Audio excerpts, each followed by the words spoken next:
In 1949, Harry S. Truman was tired.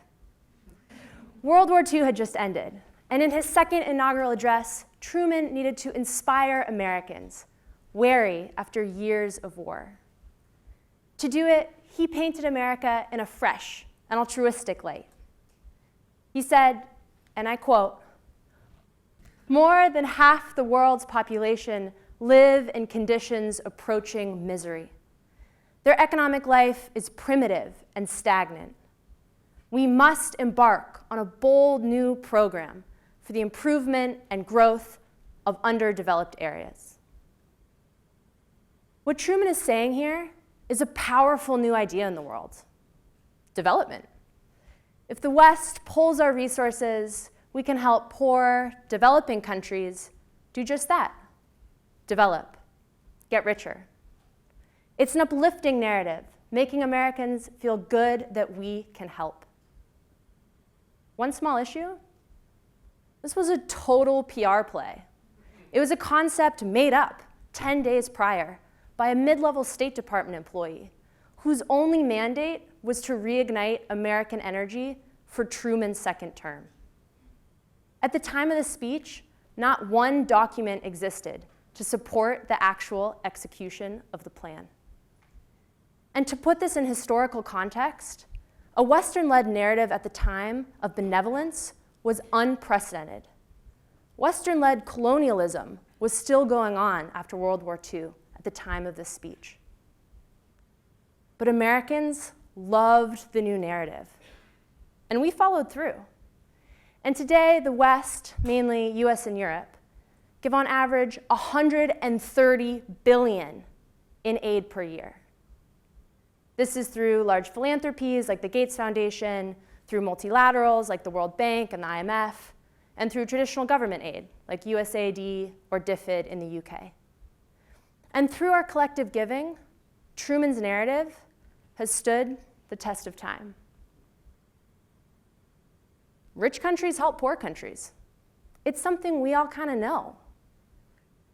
But for this idea to have legs, we need to believe that it's in some way working, that $130 billion we give in aid per year is having real impact, and the poor are getting less poor.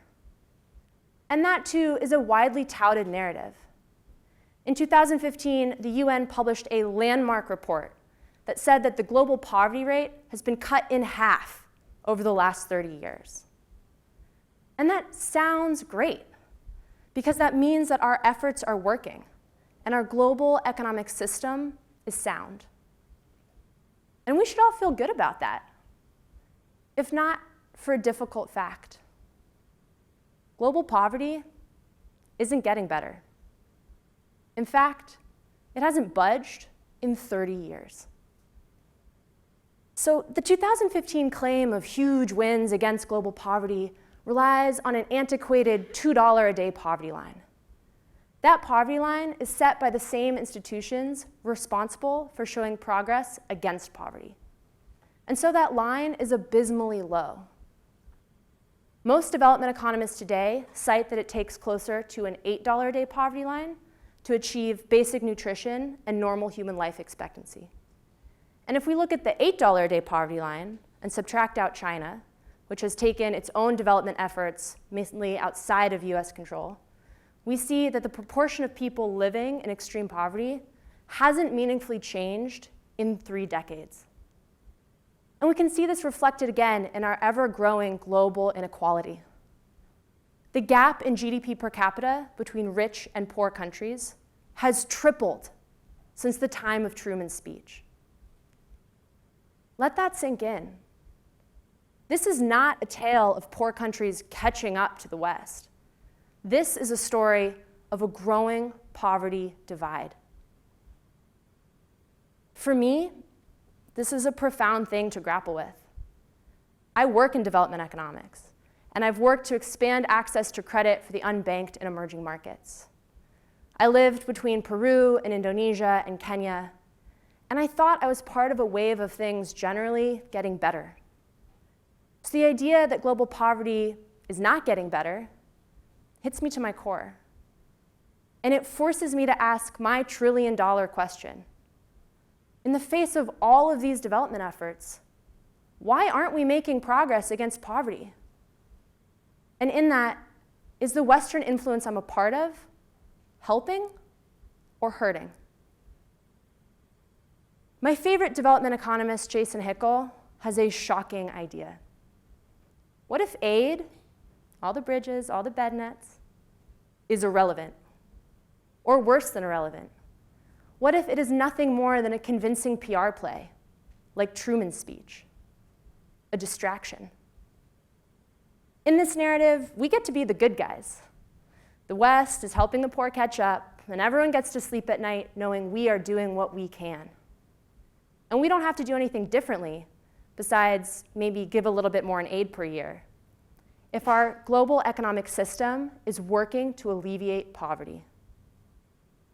But clearly, it's not working. So what's going on here? Why haven't we made progress against poverty despite half a century of effort? I want to put that $130 billion in aid per year in perspective. That's a big number, but it's much smaller than the value that flows in the opposite direction, from poor to rich. In 2016, the Global Financial Integrity Group published shocking data on the ways that value is extracted out of poor countries. This is not trade flows, but ways that value is being transferred, sometimes illegally, from poor to rich. So when Western governments give loans to poor countries through the IMF, we demand back substantial interest rate, exorbitant interest rates. And with the miracle of compound interest, many poor countries are continuously crippled under their debt burden.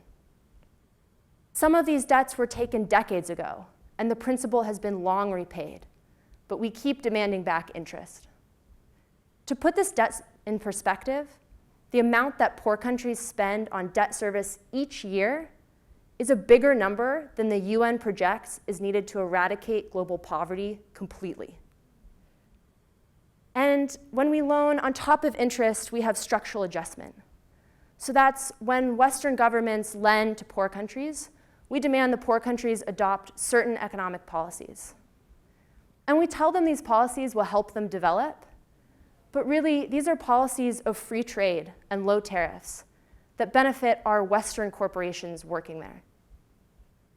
And most nefariously of all, we have trade misinvoicing, which is the very illegal yet very prevalent practice of large corporations misreporting trade prices on our invoices in order to avoid local government taxes. There's a lot more ways that value flows from poor to rich, but the point here is that our aid budget is ridiculously small compared to all the ways money is gushing out of poor countries. This is outrageous, especially because we've used our tiny aid budget to fuel a cultural narrative of our own benevolence. And that narrative hides the patterns of extraction that are actively keeping poor countries poor. Maybe this isn't all that surprising, given centuries of Western-led extraction under colonialism. I would argue it's the same extraction, hidden behind a PR band-aid of development. I work in development, so seeing these numbers is deeply troubling. And to be clear, I don't think development in and of itself is bad, but it shouldn't be used as a cover-up for our extractive global economic system imposed by the West. And I've realized I need to get my head up out of the sand and look at this straight on if I want to do any good. And if you want to join me, there's places to start. Large companies give lip service to things like ESG through impact and CSR, but I think we need a new code of ethics. So when you run large corporations in the developing world, do basic things, like pay your fair share of taxes, and demand the companies you work for do too. And for all of us in the broader West, I want to challenge us to rethink our role in development and stop hiding behind a narrative that the West is helping. To be really blunt, if you're from a rich country, your privilege was built on the backs of those in poor countries and continues to be built on them. We have to get our story straight. Rich countries aren't developing poor countries. It's the other way around. Thank you.